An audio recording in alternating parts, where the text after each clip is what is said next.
Sa opening prologue, may malamig na boses na hinihingal ng isang hindi mapigilang uhaw. Parang laging not enough, kahit anong subukan.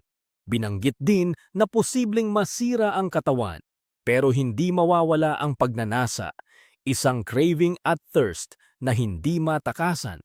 May panunumpa pa na susunod at susuko sa hinihingi ng dugo. Totoo sa pakiramdam na ang gutom mismo ang magdidikta. Agad nitong nilatag ang ominous tone, isang madilim na uhaw na parang pwedeng magpatulak sa mas mapanganib na desisyon. Sa susunod, sa opening, makikita agad ang on-screen title, Daedalus.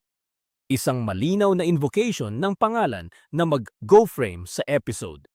Kasunod noon may maikling subtitle lines na lumilitaw gaya ng "This is great" at "Ma'am, both now and long ago.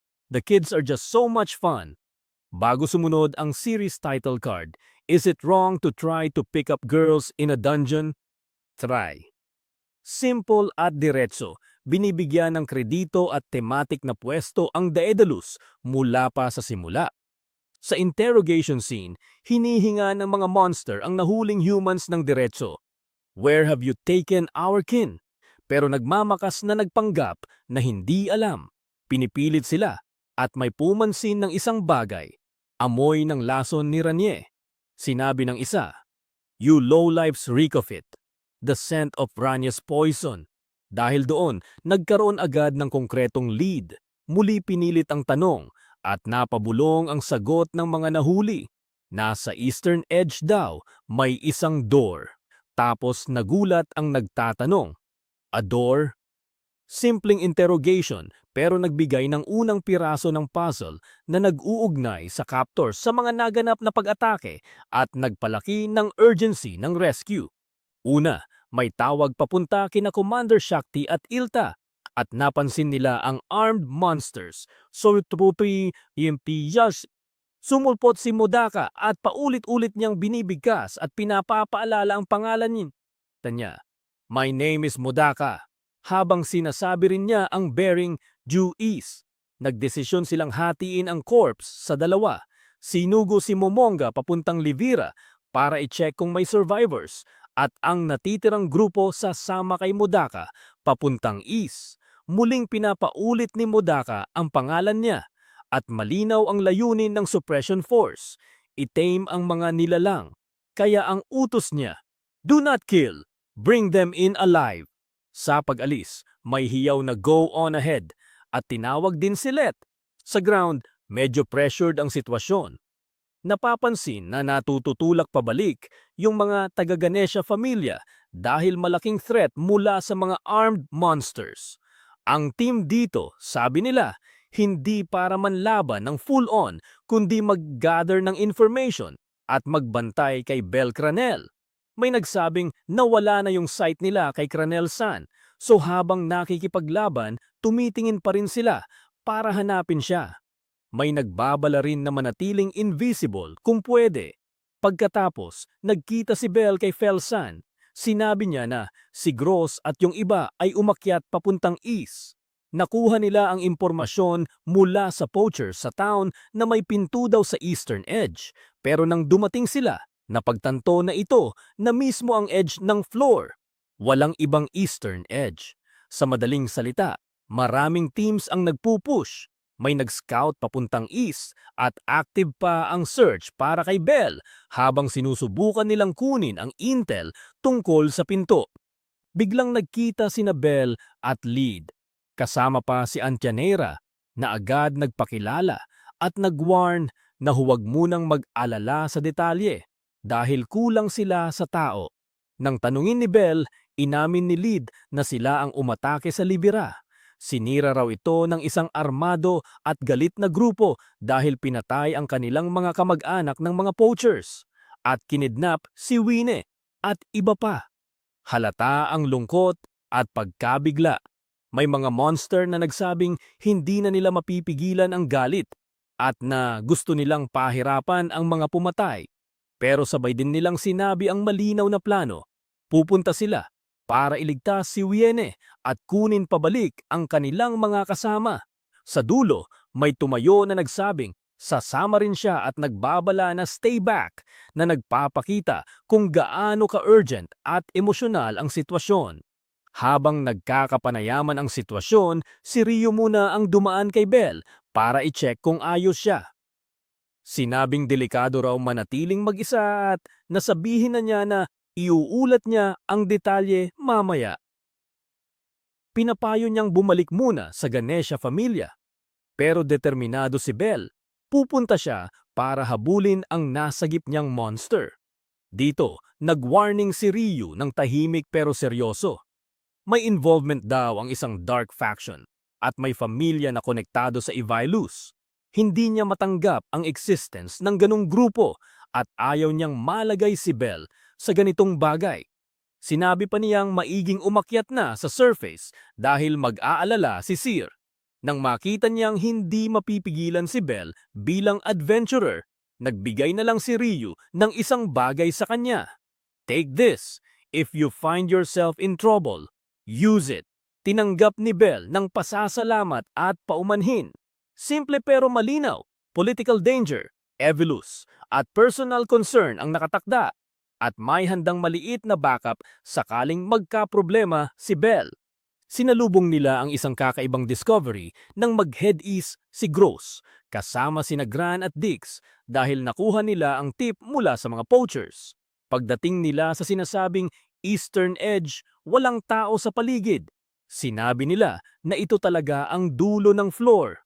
Tinuturuan si Gran na buksan ang pintuan pero agad nag-react ang mismong doorway. May kakaibang reaksyon na napansin ni Dix at ng iba. May tumigil at nagsabing, "Stand back, Belle Cranel," habang napagtanto nilang hindi ito natural na bato o halimaw na formation, klarong man-made. Nang masuri, lumabas na gawa ito sa orichalcum, ang napakamatibay na refined metal. At sinabi pa na kahit gamit ang magic, imposible itong sirain. Simple pero sobrang malaking reveal.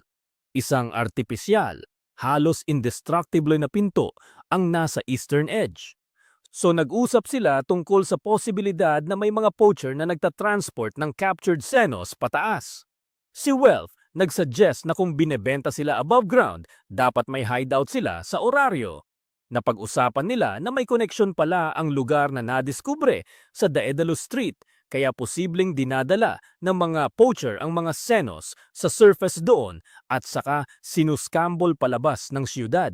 Tapos tinanong nila si Arde. Tinukoy na may rare transformation magic siya at dati raw naglalure, ng huhuli at nagbebenta ng monsters. Kaya baka may alam siya kung saan nakabase yung operasyon. Sa madaling salita, pinagdugtong nila ang smuggling route via Daedalus Street, surface, oraryo, at iniharap kay Arde ang posibilidad na may kaalaman o koneksyon siya sa dating poacher network. Nag-follow ang mga monsters sa scent ng kanilang mga kasama at pumasok sa isang lumang Daedalus-built man-made labyrinth. Kahit alam nilang may bitag, si Lid mismo ang nag-utos na ituloy na at agad silang umatake sa loob. Everyone, break the cages, free our king. Pinutol at sinira nila ang mga hawla para palayain ang mga captive. Nakita nila si Wine na nagmukang gising lang mula sa pagkawala ng malay. Sabi niya na dinala siya rito habang hindi siya gising. Nang harapin nila ang mga poacher, tahasang inamin ng isang poacher na sinaktan nila ang mga Xenos. Ginawa raw iyon para siguraduhing hindi sila magiging rude sa customers. Ang initial relief ng reunion agad naging galit at pagkabigla dahil sa brutal na paliwanag ng mga poacher. Habang tinitingnan nila ang natagpuang bagay at na-realize na parang kinga siya, lumabas si Dix at inako na siya ay inapo ni Daedalus. Pinakita niya ang sinasabing patunay. Isang kakaibang uri ng mata na daw ay ipinapanganak lang sa sinumang may dugo ng pamilya ni Daedalus.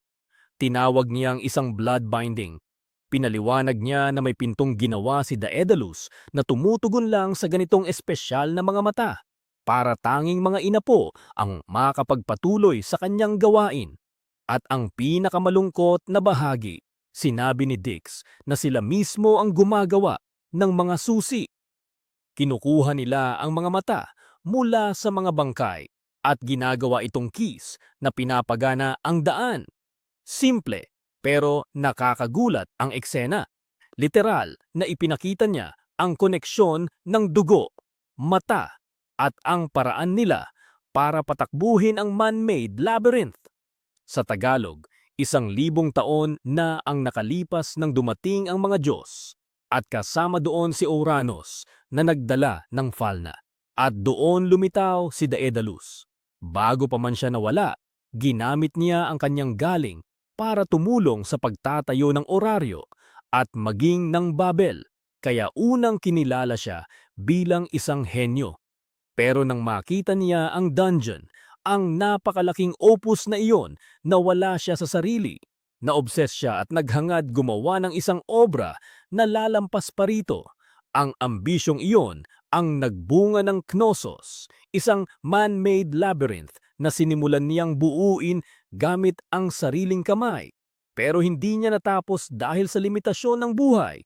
Ipinasa niya ang hindi patapos na Knossos at mga blueprints sa kanyang mga inapo.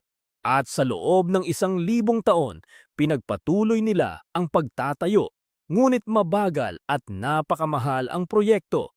Dahil sa kakulangan ng pera, nagkulud ang ilan sa mga inapo sa Evilus. Ang pagkuha at pagbebenta ng senos ay isa sa mga paraan nila para magtustos. Sa umpisa, ganoon ang sinubukan nilang gawin. Sa gitna ng gulo, si Let umaksyon at inilabas ang isang malakas na curse illusion na pinangalan ng Phobitor Daedalus. Agad na nagdulot ng pagkakagulo at bewitchment na nagpaparampages sa mga sinos. Ipinaliwanag din na ito ay isang curse, hindi ordinaryong magic, kaya hindi basta naiiwasan. May mga nagsusuot ng espesyal na robe na pumoprotekta laban sa negative status effects at curses, kaya ilang tao hindi naapektuhan, pero hindi nag-work sa lahat. Pinunto rin ng isa sa grupo na ang tanging paraan para madispel ang level na ito ng curse ay kung mapapatigil o mapabagsak ang caster mismo. Kapag nawala ang caster, babalik sa kanilang senses si Lid at ang iba pang Xenos. Habang nangyayari ito, tinutukso si Bell ni Hazer, tumatawag kay Bell na Little Rookie at binanggit ang kanyang level 5 at napakahalaga ng mabilis na pag-atake para ihinto ang caster dahil may nakita ring tinatawag na collateral ken sa pagsasalang ng curse. Tumulak si Bell ng buong determinasyon, sinisikap abutin ang pinanghahawakan ng sitwasyon at sinigaw niya na hintayin siya. Tawag kay Wine habang umiiral ang kaguluhan. Hindi pa rin natatapos ang peligro. Ang caster nananatiling aktibo kaya nagtatapos ang episode sa isang tense na cliffhanger habang si Bell ay nagpapatuloy sa paglusob para maabot si Wine.